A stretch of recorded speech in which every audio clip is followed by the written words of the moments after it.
Okay, gentlemen and ladies, welcome to another edition of my Wrestlemania review series, as it were. And today I'm going to be talking about this bad boy. Oh, I framed it perfectly, haven't I? WrestleMania 9, as you can see there. Hulk Hogan and Beefcake on the front, with Jimmy Hart, Yokozuna, and the WWF Heavyweight Champion, Bret the Hitman Hart. Now, since the last WrestleMania, a lot of things have gone down, and a lot of wrestlers had left the WWF. Leaving one of its younger stars at the time, Bret Hart, being the world champion. This was the start of the new generation, as it were, or it was supposed to be anyway. Bret Hart was world champion. He was defending it against Yokozuna. This was the first ever time that the WrestleMania main event didn't have an American in it. Obviously, Yokozuna was sort of an American, but he's playing a Japanese gimmick, so in kayfabe, it was a Japanese guy versus a Canadian guy. This is the first time they didn't have that American in the main event. Also, this entire WrestleMania card was based in Caesar's Palace in, I think it was Las Vegas, Nevada. And the arena was set up like a Roman Colosseum with like pillars, and it was an outdoor arena. The only WrestleMania so far that's been held in an outdoor arena. So yeah, this is a really interesting show now. A lot of people like to bash this show, but I've got really fond memories of it. This is probably the first ever pay-per-view my parents bought for me. Well, the video of it anyway, not the actual pay-per-view. They bought me the video of it, because I wasn't quite a wrestling fan yet. I started becoming a wrestling fan about 3-4 months later. But this is one of the first videos they bought me. And I remember coming home from Asda, putting it in the VHS player, and it was some concert. And look, remembering back, it was some sort of like hair metal band, maybe like Guns N' Roses, someone like that. So yeah, I remember being really disappointed after I finally got home, started watching it, and it's Guns N' Roses, and I was like, oh. So my dad had to drive all the way back to Asda. Said, listen, you've given us the wrong tape, swapped it around, came back. By that time, I think it was probably time for my bedtime, and I had to watch it the next day or something. Anyway, let's get into the card, shall we? First of all, Intercontinental title match. The undefeated Tatanka, who's beaten Shawn Michaels a few times in a row, will go up against Shawn Michaels for the Intercontinental Championship. Shawn Michaels, of course, the champion at this time. Bad guy, Tatanka the good guy. On paper, this should have been a really good match. These two guys' styles should have really complemented each other. Personally, I think that Shawn Michaels sort of phoned this one in a little bit. He really didn't perform for me. Tatanka was alright, not too great. Again, this really was a sour point for the start of the show. Also, Shawn Michaels was supposed to be counted out, but he ended up getting in the ring a bit too soon. So because of that, he ended up hitting the referee, so then the referee disqualified him. But then Howard Finkel, who was booked as Fincus Maximus because it was sort of a Roman theme, decides to still announce it as a Tatanka winning by countout, even though he won by disqualification. Basically, it was just a little screwjob finish because Shawn Michaels didn't want to drop the title to Tatanka. Tatanka's gone on record and saying that I was supposed to win it that night. Shawn Michaels politics for me not to win it. That's sort of the theme of this entire show, really. Politicking, getting people's ways. So yeah, Tatanka wins the match by disqualification but doesn't win the IC title, and he never would. That's a huge shame. I think Tatanka really should have won it. He probably should have won it at this event itself. Shawn Michaels could have won it back off him a few months later.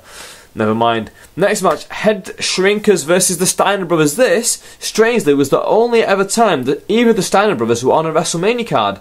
I find that really strange, to be honest. The Steiner Brothers, to me, exemplify mid-90s tag team wrestling, especially in WWF. But then if you think about it, they were only there for like a year.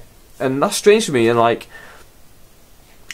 I sort of, in myself, like, put a lot more stake into them because it's when I started watching wrestling, and like when I first got this pay-per-view and Royal Rumble, the Steiner Brothers were one of the big tag teams at the time, and because of that, they've always stuck in my memory as being one of the top tag teams. Much like the Head Shrinkers. The Head Shrinkers really were nothing in the grand scheme of things, but the Head Shrinkers and the Steiner Brothers both going against each other in this match. To me, in my mind, big match because these are two big tag teams, but in everyone else's mind, it's just like, oh, it's just the Steiners versus the Headbangers. Anyway, okay little match. Again, on paper, it could be a good match, but it just didn't really come off right. Steiners ended up getting the win. Next up, we had Doink the Clown versus Crush. Now, this is evil Doink. This isn't good guy Doink that we all came to grow and love. I loved Doink the Clown when I was a kid, but I wasn't a fan at this time when he was a bad guy. If I'd seen him as a bad guy, maybe I would have been a bit more scared of clowns. But yeah, Doink the Clown versus Crush. The storyline was a bit stupid. How Doink was winding Crush up a little bit, then he squirted him with a flower in the face. Then he's like, no, I apologise.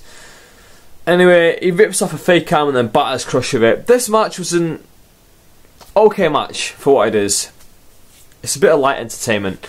It's this guy battering a clown, but then the clown has got a second clown hidden under the ring. What? There's two Doink the Clowns. That was never really explained, I don't think, what the other clown was. He just came out of nowhere, helped Doink to win the match. A really entertaining little bit of the match where like they're in the ring and they're putting each other's hands up and mirroring each other's actions. I thought it was a really nice little bit. But yeah, this match again, not too great, but still, I've still got very fond memories of this card, and Doink the Clown ended up getting the win thanks to the interference through the second clown. Now, fourth match. This is WrestleMania 9. This is Bob Backlund versus Razor Ramon. Razor Ramon's WrestleMania debut. Think about this card. A lot of WrestleMania debuts have already happened. This shows how weak the roster is at the time, because so far I've had Steiner's making the debut, Head Shrinkers, Doink the Clown. I don't think this is Crush's debut, although no, I think it is actually Crush's debut. And now we've got both Razor Ramon and Bob Backlund making their WrestleMania debut. How weird is that? That Bob Backlund, the huge guy in the 80s and the 70s, has to wait all the way up to WrestleMania 9 before he ends up being in the WWE good graces again, gets back in the good books of Vince McMahon, and ends up getting his WrestleMania debut. Far too late in my opinion. This is far too late in his career. This is 1993. This is not the time that Bob Backlund should be wrestling, in my opinion. This should have been the tail end of his career, where he should have been putting guys over. And in all honesty, I cannot remember who wins this match. I think Bob Backlund might have won it by a roll-up, but don't quote me on that, because this is one of the matches that I really just turned off on and was like, boring. Right, next match. WWF Tag Team Titles, Money Incorporated, IRS and Ted DiBiase. IRS, who's now got two sons in the WWE developmental system, Husky Harris and Bo Rotundo, who's just been arrested as I'm recording this. Obviously when I put this onto YouTube, it'll be a bit afterwards, but you know what I'm saying. And then they're up again. Oh, Ted DiBiase of course has got Ted DiBiase Jr. in WWE, and they did have Bret DiBiase, but then he got released. So that's interesting how these two guys both had two sons in the developmental system, and they could have ended up doing the Money Inc. Junior tag team. Anyway, they went up against Brutus Beefcake and Hulk Hogan. The storyline leading up to this was that Money Inc. had battered Brutus Beefcake, and that they'd smashed his face in with this briefcase. What actually happened was, well, in reality was that he was in some jet ski accident. It smashed up his face, and then when he came back, they thought, we'll capitalise on this, we'll have Money Inc. attack his face. And they did attack his face. Then Hulk Hogan came out saying, no, you cannot do this to my friend, I'm going to back you up. And then Jimmy Hart, who was managing Money Inc., said, no, you cannot do this poor guy, I'm going to join Hulk Hogan, I'm going to join Brutus Beefcake. And that's what they do, they become the Mega Maniacs. Is it the Mega Maniacs? What was Savage's team called with Hogan? I can't remember, but yeah, I think these became the Mega Maniacs. Oh, they became something. Anyway, it's Hogan, it's Beefcake. They do a little promo, they give him this little plate over his face, you know, like Facundo Sava used to have in the Premier League, or The Undertaker used to have in 1995. So, like, to stop his face from being crushed again. Then the match was decent, in all honesty. It wasn't anything fantastic, and Hulk Hogan had this awful black eye. Now, there's a bunch of different rumours going around. One was that Macho Man Randy Savage battered him because he thought, well, just punched him, because he thought that Hogan was shagging Liz at the time, which is not really a respected theory. It's about as respected as the Savage Shag Stephanie theory that no one believes. Well, some people do, but they're just conspiracy theorists. And yeah, so it's Savage and Hogan, not Savage and Hogan. So Savage has punched Hogan, or it's one that's more likely that he was in a jet skiing accident. Now, it was funny because Brutus Beefcake smashed his face in a jet ski accident. Then Hogan gets a black eye in a jet ski accident. When will these wrestlers learn to stop using fucking jet skis? I'll tell you when they learn. They learned in 1993 when both these guys did it, and I don't think there's been a single pro wrestling jet skiing related accident ever since then. I don't know, really tempt fate there. But yeah, in storyline they explained it that Money Inc. could like hired the goons to like batter Hulk Hogan, and like that's how he got the black eye. In the match, Hogan and Beefcake won by probably Hogan and Beefcake got themselves disqualified, I remember. Money Inc. got the win. So Money Inc. come away with the tag team titles. Hogan, this is the first time he was on a WrestleMania where he wasn't the main event, so that's pretty strange. And I think, yeah, up until this point, he'd been on every single WrestleMania, so that's a massive point coming up to my next one, WrestleMania 10, where Hogan isn't on it. Next match, and yeah, but he's not the main event. That's a huge thing, huge thing. WrestleMania 9, and that could be a part of the reason why this event flopped so much, or is it? Next up, we had Lex Luger versus Mr. Perfect. Again, on paper, this one could work. Lex Luger ended up getting the win here, I think, by... Oh, did he? No, I think Mr. Perfect might have got the win by a roll-up. This is another one where I can't really remember what happened. This card was very blur to me. But I remember thinking there's rubbish at the end where Luger knocks out Perfect and then walks to the back feeling all great about himself. And then Perfect gets up and like, where's he gone? I'm going to go chase him. And then he goes and follows him to the back. He attacks, and then Shawn Michaels just decides, you know what, I'm going to fucking start beating on Mr. Perfect. That would have been a great little feud. Shame that Perfect had such back injuries that he couldn't really do anything. He couldn't really get into a feud with Shawn Michaels, because that would have been really good seeing them two butt heads. Next, semi-main event time. Undertaker versus the Giant Gonzalez. Story here is that Giant Gonzalez had made his debut at the Royal Rumble. Undertaker's in the ring now, unannounced. He's not even supposed to be in the Rumble. Giant Gonzalez comes down to the ring and he beats the shit out of the Undertaker. Anyone who says Giant Gonzalez is not as good as the Great Khali, obviously I've never seen Great Khali.